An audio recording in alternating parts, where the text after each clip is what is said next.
there. I'm Sarah Sordi with Sarah Sordi Insurance Services, and today I have with me Rob Brown, who is a home security consultant and was also a former canine handler, and I was also a burglary detective. All right, yeah, and so he was sharing with me some different home break-ins and home invasions that were going on last week, and so it made me a little nervous, and I wanted to share that information with you and just some of the different tips that he had. So Rob? I think probably the first thing we'll start with is it's really important, and it sounds simple, but lock your doors and windows. And the story that Sarah is talking about is I had a customer who had somebody knocking on their door pretty aggressively about 1:30, 2 o'clock in the morning, woke her and her husband up. They went to the door and then kind of looked outside, but didn't make themselves known to these guys. The guy kept banging on the door. She called the police. Dispatcher heard the banging in the background, so they acted like it was a crime in progress. Police got there very quickly, and fortunately they are able to contact the guy at the front door and also the guy that was hiding.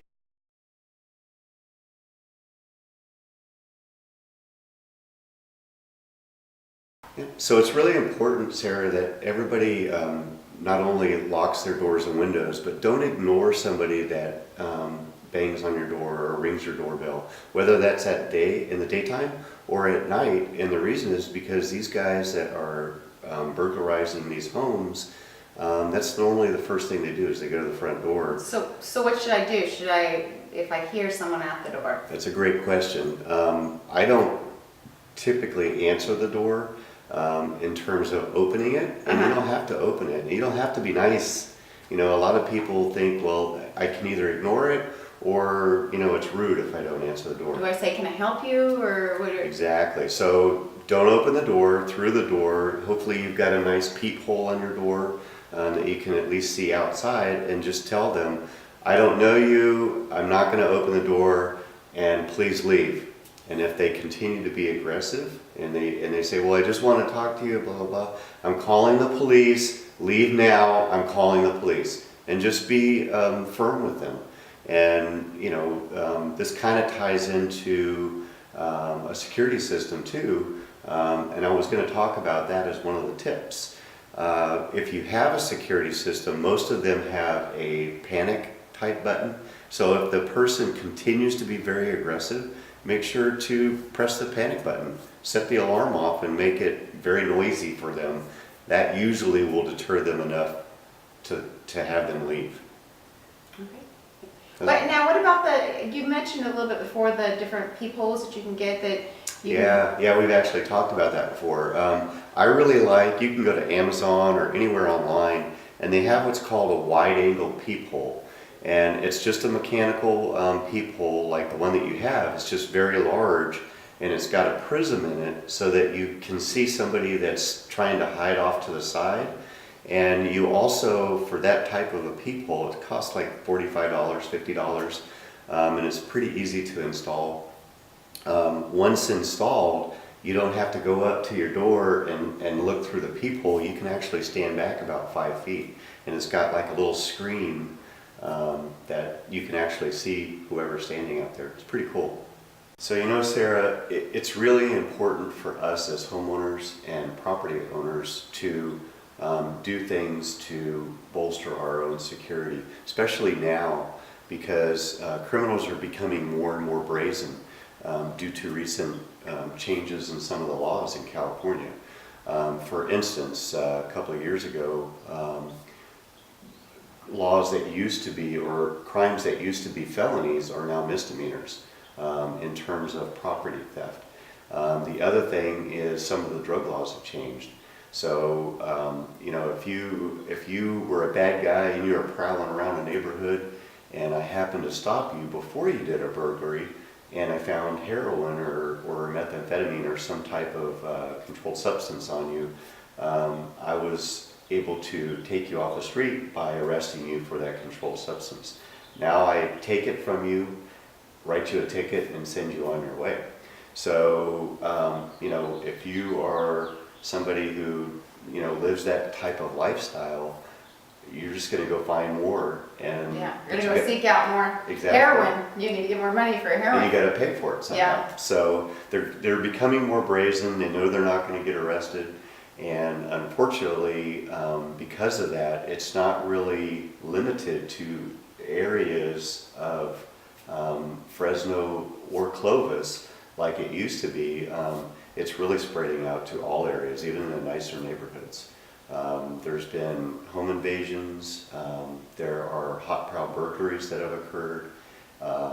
And so it's really important for us to do some of the things that we'll talk about today. So Rob, a lot of my clients, they get just the surveillance system, just the cameras on their house, and they don't really have it hooked up to anything. Maybe they have an app, maybe they went to like Best Buy or somewhere and bought cameras and put those up at their house. What are your thoughts on that? Well, certainly cameras are better than nothing, and they will be a deterrent, but even more of a deterrent based on, I've arrested many property crimes, thieves, criminals, burglars, both residential and commercial, and almost all of them will tell you that if there's any evidence of an alarm system, they see the alarm box with a siren or signage on the property, they'll just move to another property. In almost all instances, everybody that I've interrogated or interviewed have told me that. You can go online, you don't have to take my word for it.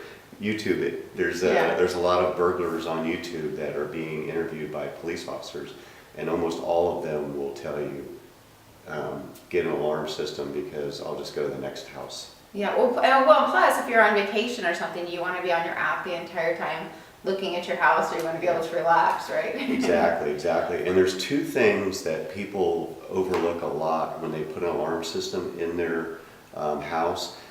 When burglars break into your house, they're looking for three things: jewelry, guns, and electronics. And almost every time they will find that in what room? The master bedroom? Exactly, the master bedroom. So a lot of people kind of don't think about that, and when you put a security system in, it's really important to put some sort of either motion detector or glass break system, because from the outside, if you think about your house, do you have a French door or a slider or some type of special window that from the outside somebody can say, oh, there's the master bedroom, that's where I'm going to break in. And that's what they'll do, or the master bathroom. And so it's really important to have some component of your security system in there specifically, so if that's where they break in, it's going to set the alarm off.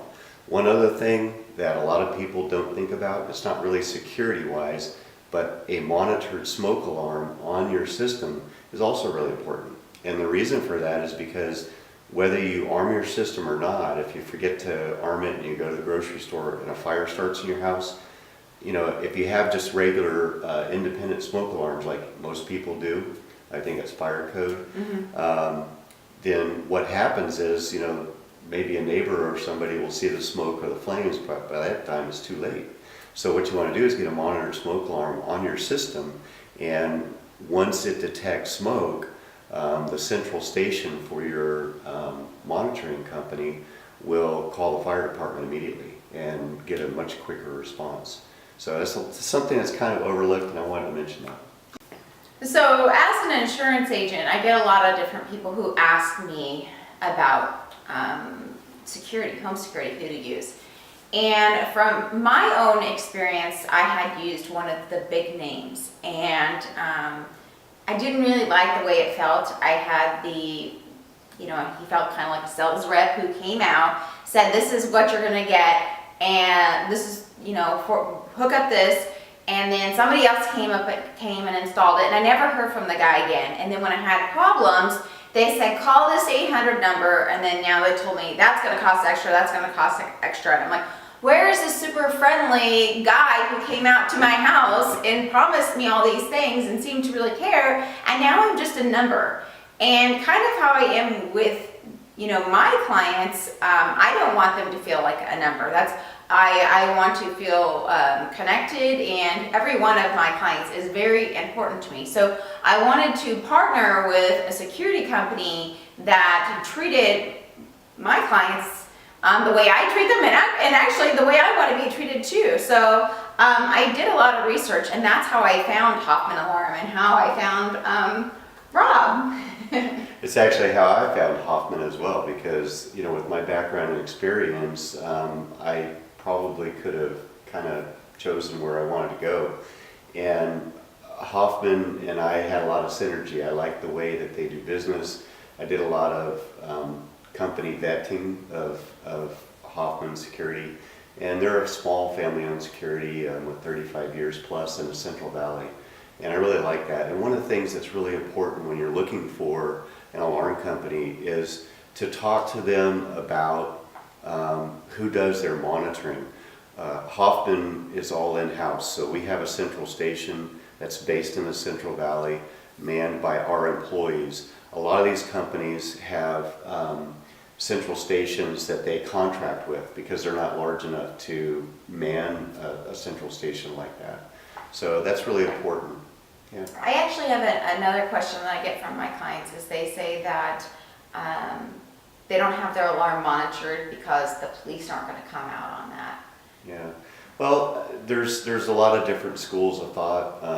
A lot of people, especially if we talked about smoke alarm monitoring, that's really important. I like to have it monitored because before they call the police, they will actually call me. So I will know that there's something going on in you as well, as you've experienced. And, it's really important to have it monitored because basically you've got a connection to the alarm system. And especially if you're away, there's nothing that you can do. Hopefully it's a deterrence, and when the alarm sounds, the bad guys will run away. But if they're still here, it's always good to have a response. In Fresno, there is an alarm ordinance where if you have false alarms and they come out and there's no evidence of a break-in, you could get charged a fee for that. So when that ordinance came into effect several years ago, we started having an armed security company come out rather than the police department. So in response to your question, our response is actually much quicker than the police because of that. That's all they do is respond to the security system alarms. The other thing that a lot of people don't realize is if you have video verification of your alarm system, so in other words, if you have an alarm system that also has cameras that can monitor your home or your business, and it is connected to the alarm system, the dispatcher will be able to give that information of a confirmed intruder to the police department.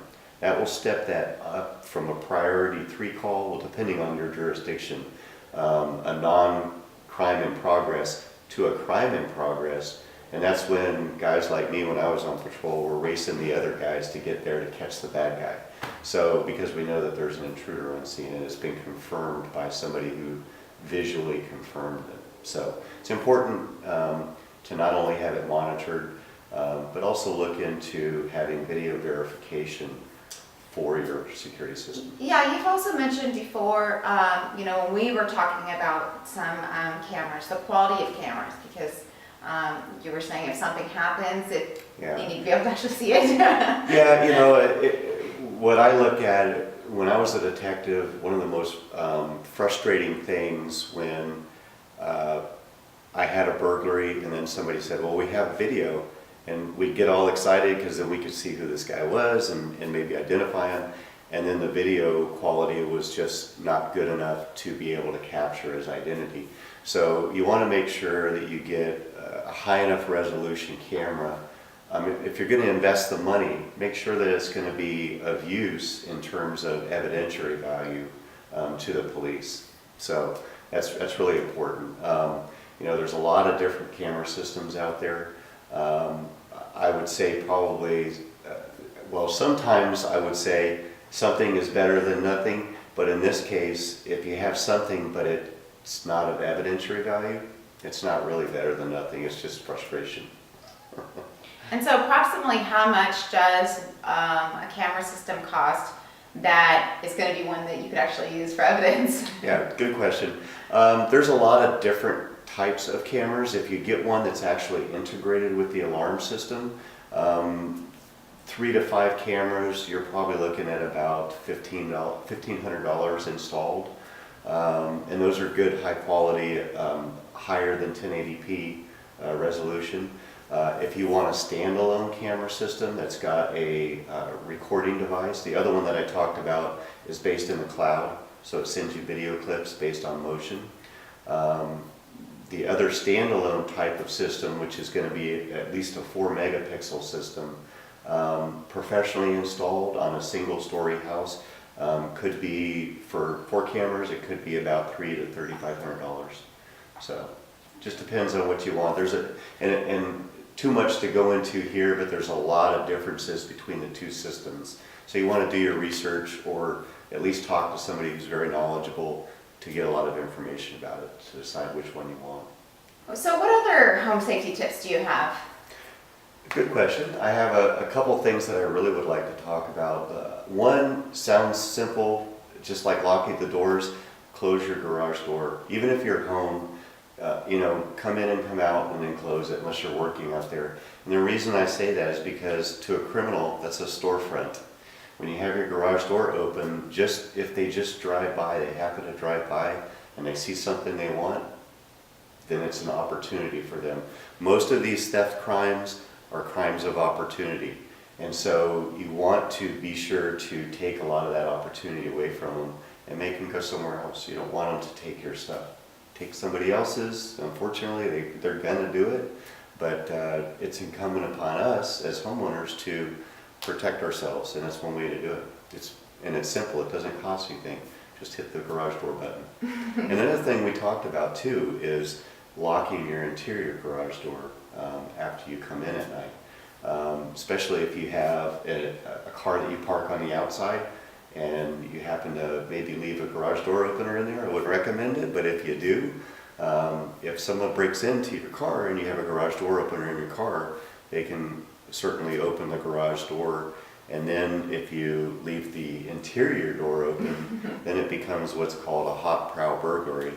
And hot prowl burglary occurs when bad guy comes into your house knowing that there's probably somebody in your house, but they're going to try to get in and get stuff done without you knowing it. So, as opposed to a home invasion.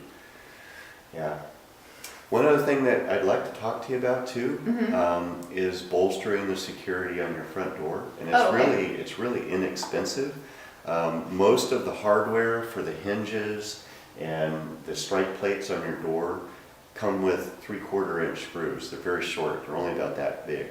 And so when somebody kicks your door, all it does is take off the trim or the frame of the door, and that's where the weak point in your door is. So a really easy way to bolster the security in your door system is to buy 3-inch screws. Just grab some from Home Depot. They're very inexpensive, and replace those 3/4 inch screws with 3-inch screws. In many cases, what that will do is attach the strike plate through your door frame and into the 2x4 that's behind it. And by doing that, it makes it much, much more difficult for somebody to kick a door.